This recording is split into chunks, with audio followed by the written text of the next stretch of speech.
Just a general show of hands, how many of you are startup entrepreneurs here? That's, yes, and all of these are in tech? With a tech, great. How many of you are in human resources, skilling, diversity, inclusion? Uh, Three of you. Um, how many of you are in leading technology verticals here? Okay. All right, so we get a mix of, what this profile is. I'll try and sort of tailor as much as possible.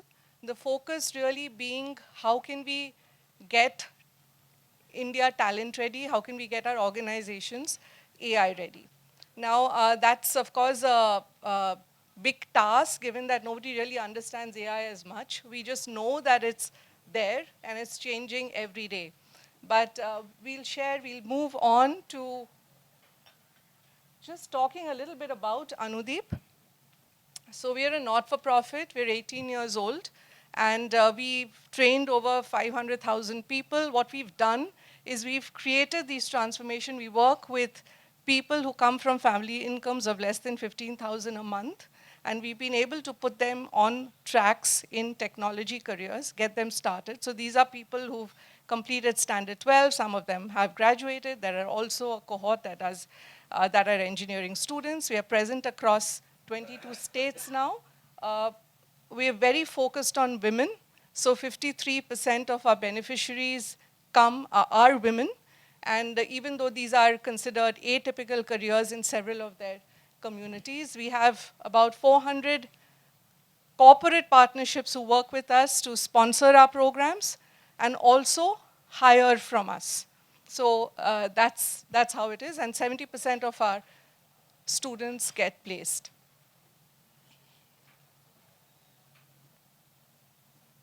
Some of the companies that we work with, both to receive funds as well as to sort of help place our beneficiaries into these organizations. So they are our placement partners, corporates who hire from us.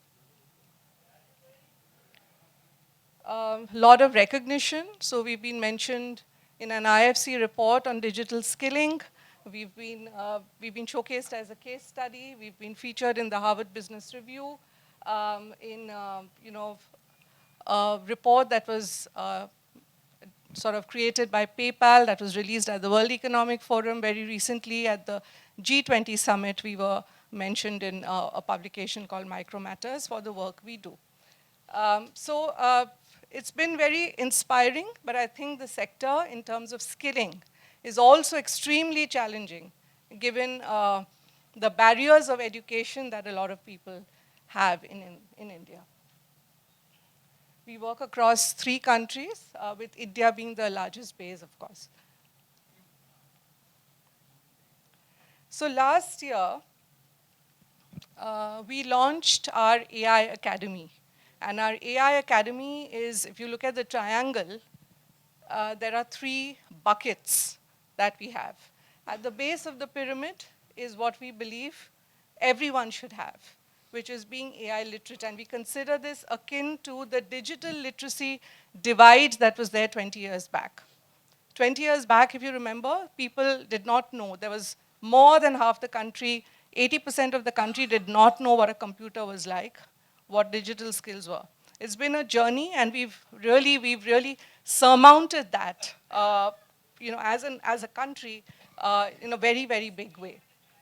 So AI literacy for all, that's one of the first things, that's for everybody. The second piece is people who are using AI to augment their work.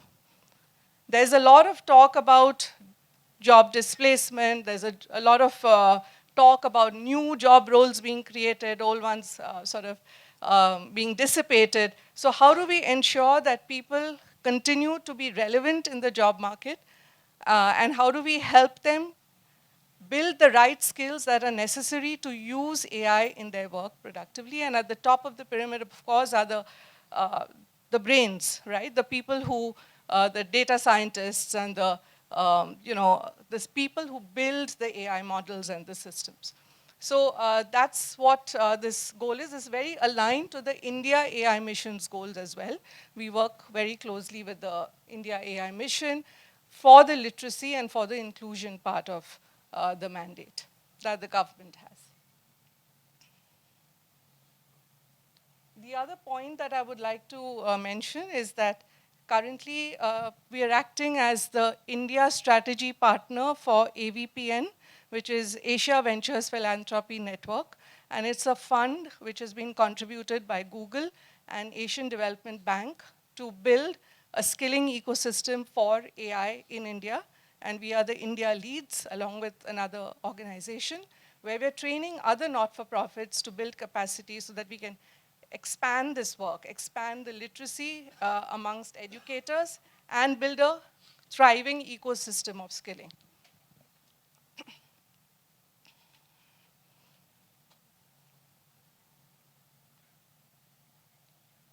So we have ambitious goals. By 2030, we want to sort of be able to do at least 1 million literate and at least 250,000 people upskilled in AI jobs with at least a 50% women. And this is what it is, and this is the fact of the thing. That AI is for everybody. It is not for technical people. It is not for people, not for engineers, not just for STEM graduates at all. It is already being used, and you will be surprised to learn that a lot of our beneficiaries come from some of the most remote parts of the country. A village in Jharkhand, or the Northeast, or Jammu and Kashmir. And every young person has a phone, has access to a phone. They may not own a phone, but they have access to a phone. And almost 70% of them know what ChatGPT is. They've got that on their phone. Where how they use it is another thing. But they know that there's something, and it's fun to use. It's also got other problems. We'll come to all of that. But everyone's going to be an AI user, and there is no debate on that. Ironically, are organizations really ready? Well, just about 2%, and this is data that I've picked up through research, only about 2% of organizations are prepared for large-scale adoption. And why do you think that's the case? Is it because they don't really know where AI can be adopted? Not necessarily. It is, again, talent scarcity. Who's going to take it forward? Who's going to be thinking? Who's going to be understanding? Who's going to be implementing? That's the problem. So talent transformation is the key to ensuring that every sector has the ability to adopt AI. And I think all of us know this, that new jobs, new skill sets, all of this is the requirement of the day. So people who are doing certain jobs earlier may not have jobs tomorrow unless they upskill themselves and they meet the new demands that the new job roles bring up. So displacement, yes, and there are two stories to this. So Abhijit Banerjee, the Nobel Prize winner for economics, his theory was that AI is going to ensure that there's a larger divide. What does that mean? He says that it'll be the elite, the people who go to privileged schools, who will be able to access the AI jobs, and the people who are not that privileged in terms of education, in terms of going to the premium educational institutions, will not be able to have the kind of income opportunities that are there today. There will be new roles. So he said there could be a dog walking role, and that may be a completely new occupation that may come up. And that's because you'll have the rich getting richer, more money to spend, and therefore those roles will start paying as well. But what it is going to do is it's going to say that this is a group of people that cannot do AI, and this is a group of people that can do AI. That is, unfortunately, a very pessimistic view of things. And I think what we choose to do, and I think all of us here, is how can we bridge that? Is there a way to equalize? Is there a way to bring in inclusion? Is there a way to make everybody literate? And that's our endeavor as a not-for-profit. And we've been working with these masses over the years. The other point to note is that almost every function, so it's no longer operations, or it's no longer product that's impacted by AI. You could be in marketing, you could be in human resources, you could be in finance, you could be in any function where AI is going to have an impact on how you work and what kind of talent you bring into your organizations.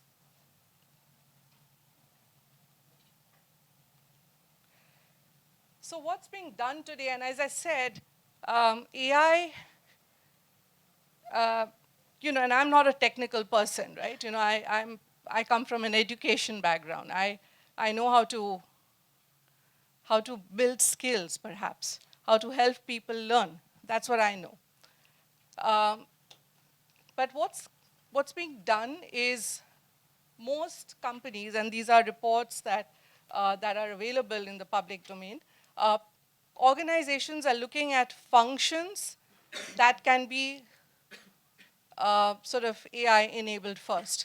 Customer support, for example, across sectors, whether it's banking, whether it's retail, whether it's e-commerce, hospitality, that's the function that is getting automated first, right? Where we're saying, AI is sort of getting into the picture. So what AI is largely being used for currently is that organizations are identifying their priorities and focusing on optimization, on cost reduction, efficiency. So AI today is largely an optimization tool. How do you better your workflows? How do you, reduce the need for manpower? How do you take away the mundane tasks? How do you enable people to have more time to think, right? So this is how AI is being used. But, what the gurus say is that a general purpose technology has the potential of being disruptive. I was very privileged to listen to Brad Smith of Microsoft recently, and he likened it to when electricity was discovered. So he said when electricity was discovered, everyone thought of light. That was the use that sort of came, and it sort of seemed, that was the only use. But what it did was it opened up industries. So, with light came the bulb and the wires and the whole structural production, all of that. And then today, electricity is in every part of our lives. There is nothing that doesn't need electricity today. So whether it's it's a kitchen appliance, whether it's how vehicles move or any of that. So that is what AI has the potential of doing, being disruptive. But that is what is needed, therefore, is, and it'll evolve. And nobody can see this today. And I think, you see the best of the best saying that, well, it can be disruptive, we just don't know how it'll be disruptive. But I think what we need to do is get ready for that point, for that tipping point, when it's suddenly going to open up a whole new world for us.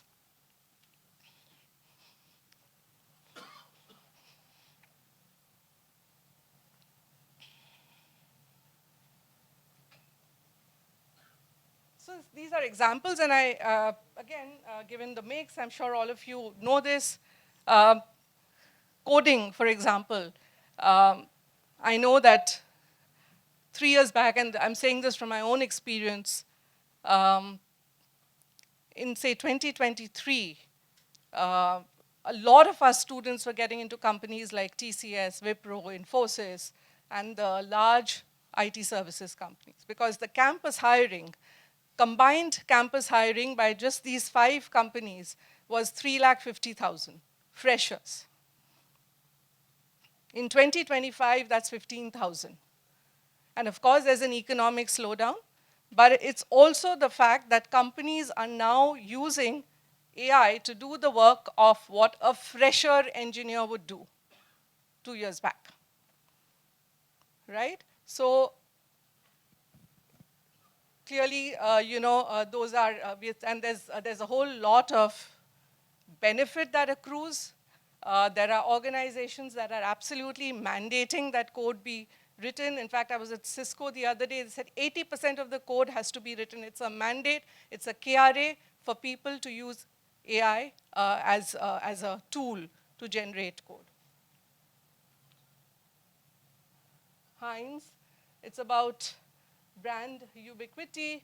So any search which is about, say, tomato ketchup, marketing has been able to ensure that the figures that pop up, the visuals that pop up, are all aligned to the Heinz brand, making it completely visible. So marketing and any content work we know is getting disrupted in some ways because of AI.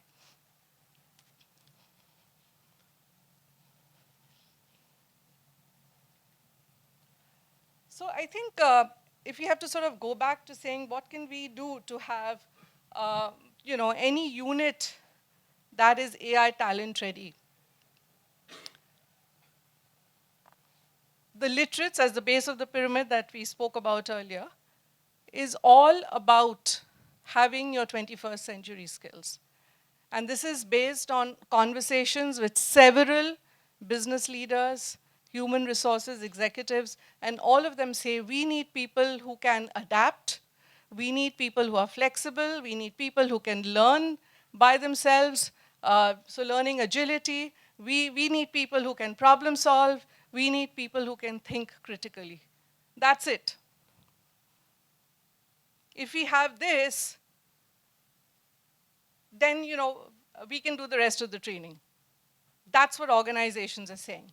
And the problem is what percentage of people in our country really have those skills? So I think foundationally, if you want somebody to be AI literate and actually be able to use AI, understand AI, you need to have some of these skills, including language skills, and it can be in any language, but the art of being able to ask questions, which is curiosity, has to be there in people. So I talk about the 21st century skills as the foundational skill for any successful AI skilling. The next is, of course, your users. And this depends on which function, which job role, what is it that you'd like people to start using AI for. And there are several tools that are available. So you do a very process and function-based training on those tools. The third are the integrators and enthusiasts. The integrators are really the ones who identify where AI adoption is going to yield the best results, right?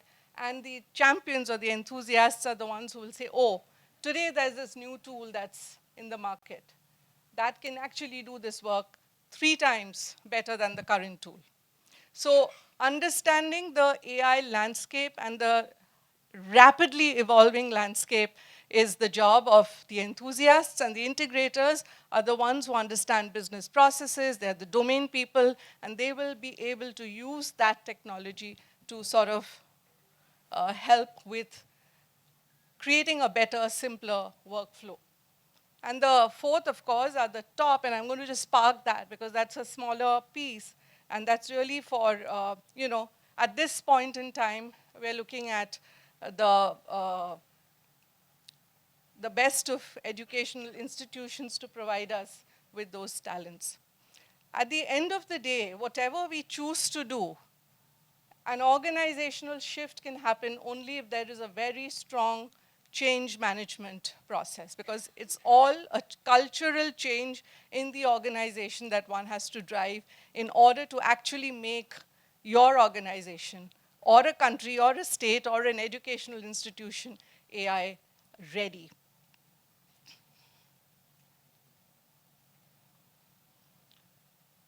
So this is where we are, and that's the hard reality that, and these numbers keep fluctuating. At one point it was 25, some reports will say 42, but the end of the day, I think all of us know that it's not easy to hire talent. You're not able to get the kind of talent that you need into your organization. It's harder for startups, for sure. Yeah. We will have a question answer session at the end, so I'd like to keep that, unless, but yeah. So, ma'am, my question is that as we know that AI is continuously evolving, so in the next 5 to 10 years, how it is going to affect the job roles? And my main question is that what kind of skills are going to be valuable in the next 5 to 10 years? That's a great question. And, I think at this point, what we know and what we've gathered from, the industry experts is that have the skill of dynamic learning, of being flexible, of being able to solve problems. So use logical reasoning and critical thinking to find solutions. If you have those skills, you're very much employable and you will be in any job role that will emerge tomorrow. Like I said, AI has a potential of being disruptive. When that disruption happens, nobody really knows uh, today what that disruption is going to look like.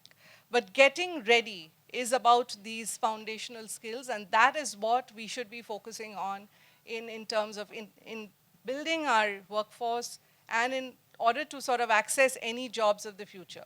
Apart from that, of course, learning all the AI tools that are emerging. And may I just ask you, what are you a job seeker? No, ma'am. Actually, I'm from Augmenting University, so I'm pursuing my MBA right now, MBA first year. So that was my doubt. Yeah. So AI in any function. So if you're pursuing an MBA, for example, you would know that AI tools will get integrated. So you will have an edge if you know how to use AI for recruitment, for example. How can you build products? Do you understand the process flows well? Do you know where to plug in technology? So having a literacy and understanding of certain tools will help you in being able to be job ready. That's my response to you. Uh, so I think I'm going back. Yeah. So I wanted to sort of share this exercise that we did. This is a real case study. I have masked the name, and I'm going to call this company Anot IQ, but it is very much a company. This company is headquartered in the US and has large-scale operations across Europe as well as India. It is a company that works on creating authentic, high-quality data sets for LLMs. And it works across different sectors like agricultural AI, autonomous vehicles, commerce, medical AI, etc. This company also, so it's a provider to some of the biggest brands in terms of data sets. And it also has an inclusive mandate. That means it's a company that is focused on providing jobs to underserved communities as well. This is the background of the organization. Three of the, computer vision, NLP, content services are amongst some of the key offerings that this company had.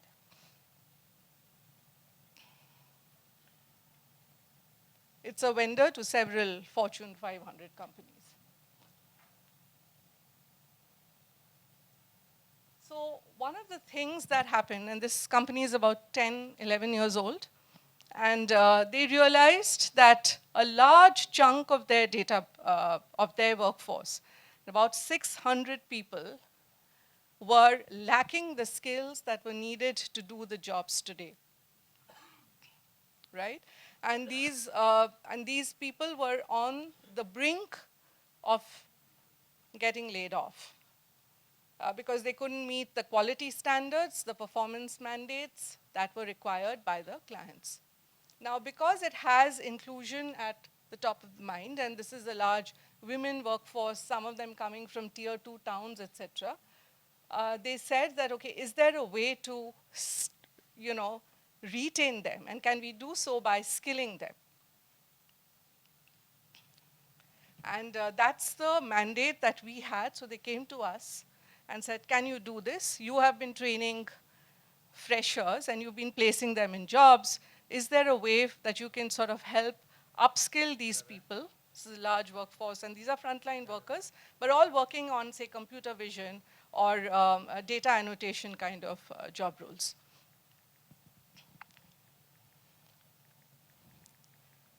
What was the main problem that they faced with these people?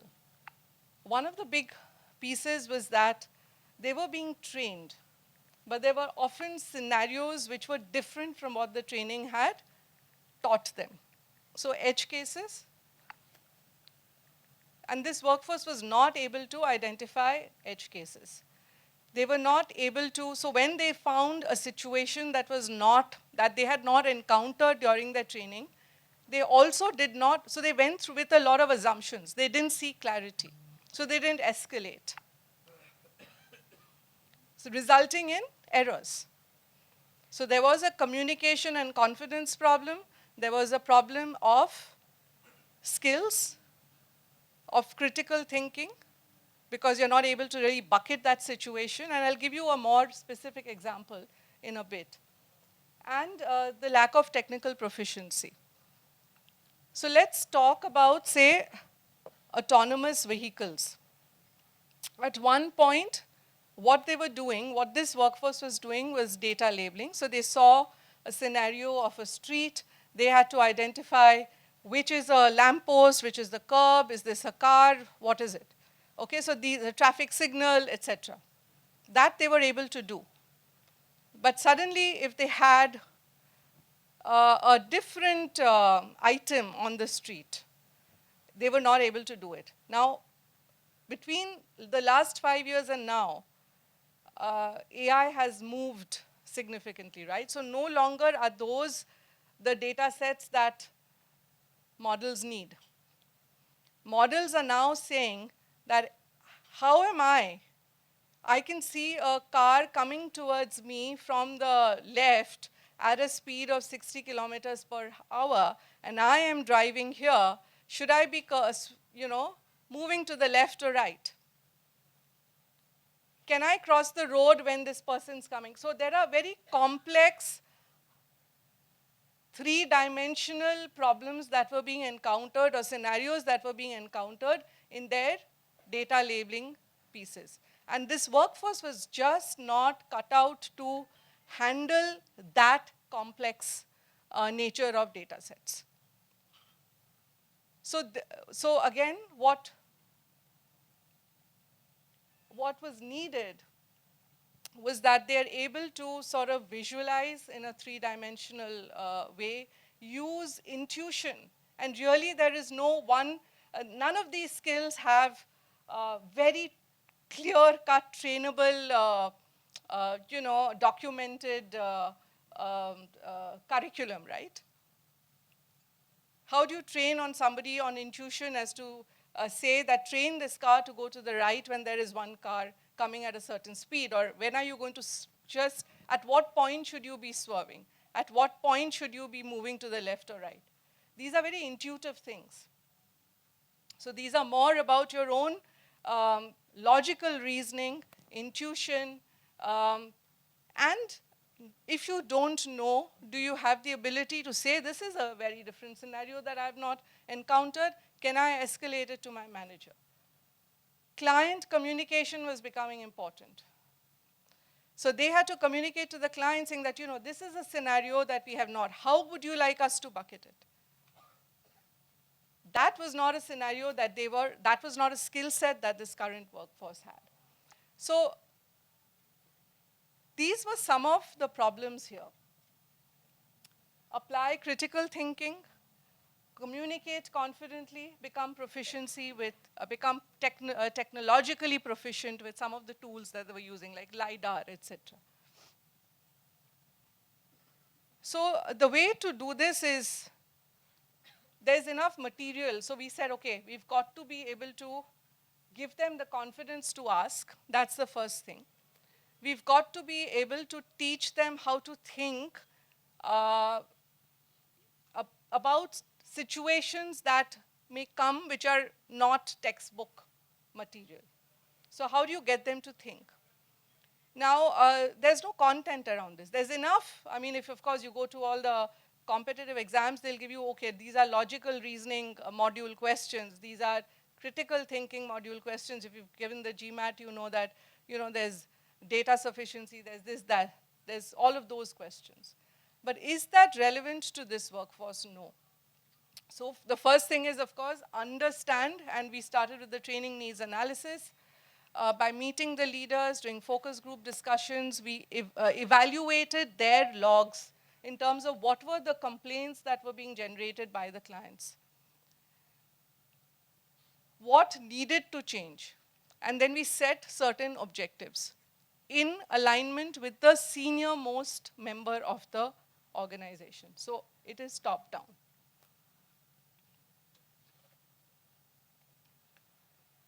We put them through a 6-month program and we set ways to think, ways to sort of be able to interpret results. So the first thing here is contextualization of content. So if you are a person who's working on, say, an autonomous vehicle project, yes, you do want transferable skills, but at the first step, you want them to perform there.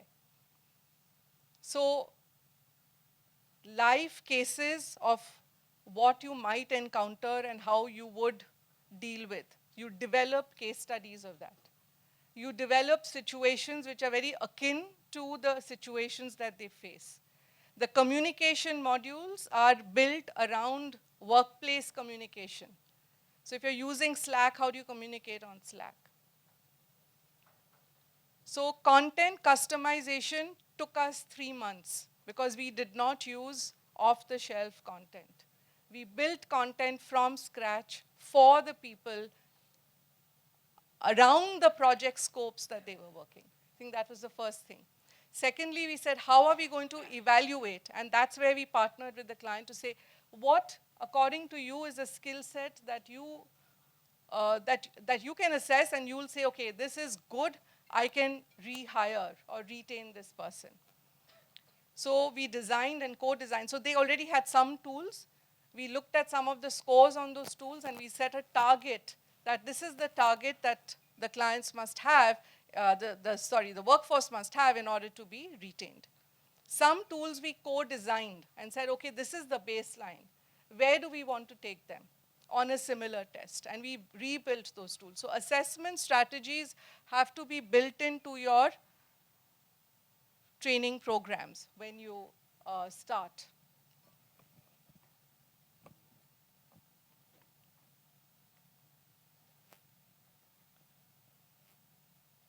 So I think I just covered all of this. And the outcome was great. So almost 98% of the staff could be retained back.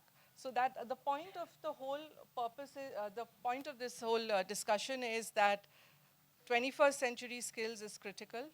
21st century skills have to be, if you have to teach, is vague, is really vague.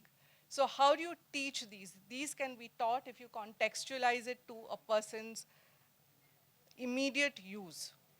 Develop content around it, develop assessments around it, determine what is acceptable, and then train. In all of this, I think what really helped, it was a 6-month project, what really helped was that there was constant communication, constant push, and it became a very important project in the organization. It was not a project that was isolated, being done while the organization has, 8,000, 9,000 employees. This was just 600. But it became a very central project that everyone was looking at. Managers were, there were quizzes, there were awards, there was communication that was going down from the CEO. So it became part of what the organization identified as its culture. That we are investing in you, and they made time to ensure that these 600 people were pulled out of projects and put into a full-time training I know it's hard. In many, many cases, it's a lot of money, but they did it.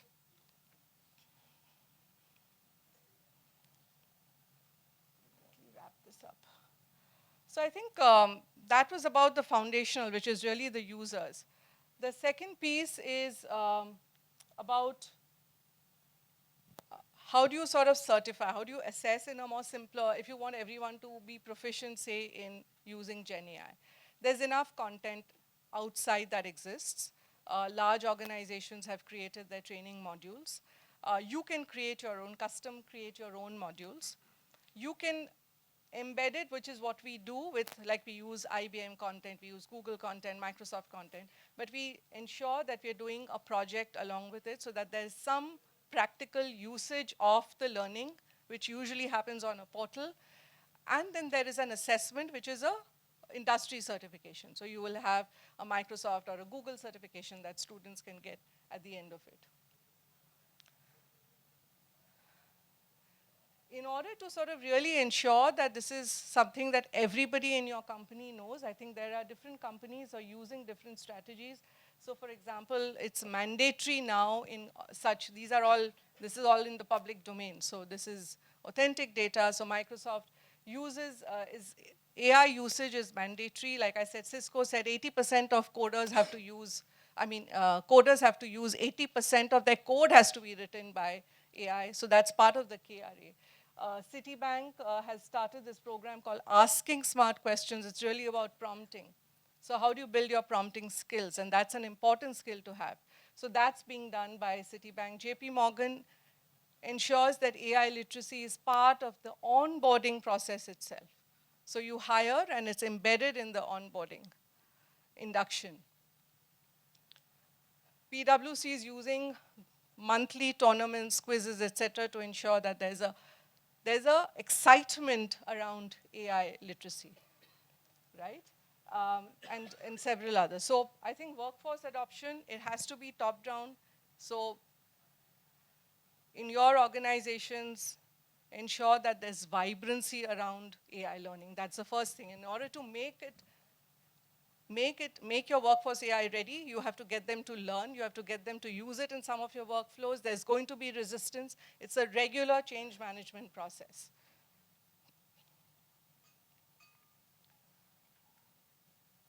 Yeah, and these I think are important. So you know what guardrails to set at any point in time. What tools will you allow? What will you not allow? Especially when you're working with clients, there will be, what is. So there will be guardrails, right? What can be allowed and not allowed. So ensure that you're defining those. In terms of what models can you adopt, and it depends on the maturity of your organization, the number of people you have, where you want it. So large companies often have one unit, or they call it the center of excellence, which is the AI capability team.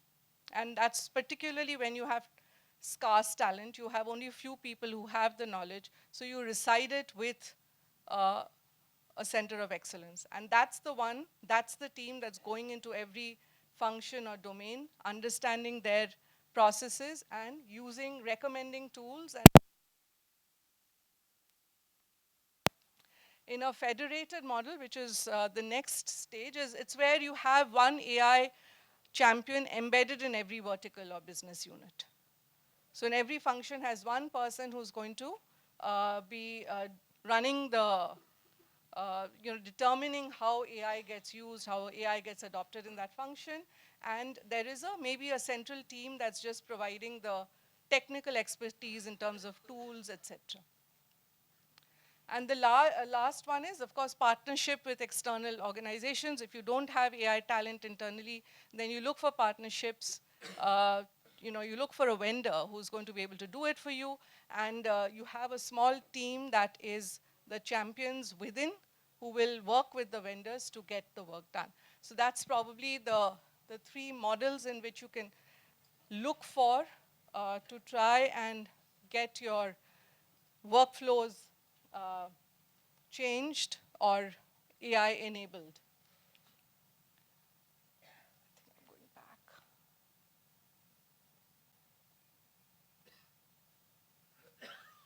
So I think I'll just sort of summarize this as a last slide, and I'll open this up for discussion. Is that I think at the very beginning, understand what you want to do with AI. It's a buzzword. Do you really need it, and where do you want to use it? So identify functions, workflows, processes that you want to adopt, that you want to use AI for. So understand that, then do the employee assessments to ensure what is the skill gap, and then start on the learning journey, right? Of course, you have to ensure that you have the infrastructure needed to do it. The training process is not just about setting goals, it's about ensuring that you, and the content, but it also ensures that you know how to assess whether somebody is ready or not. So your assessment gets integrated into the training right at the beginning, and you have to do this constantly and communicate change. So I think this is largely, the formula that any organization uses for any learning initiative, and it's no different for AI.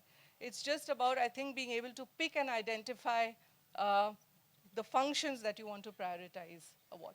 The point that I'm leaving you with at this is that do not forget that your core foundational skills are going to be the need of the hour as AI continues to evolve and change, and develop and bring in new um, use cases, bring in new I think, tools that are going to completely be transformative. So in order to get ready for that, the foundational usage is important, and help people become people who can learn and navigate those changes. That is fundamental at this point.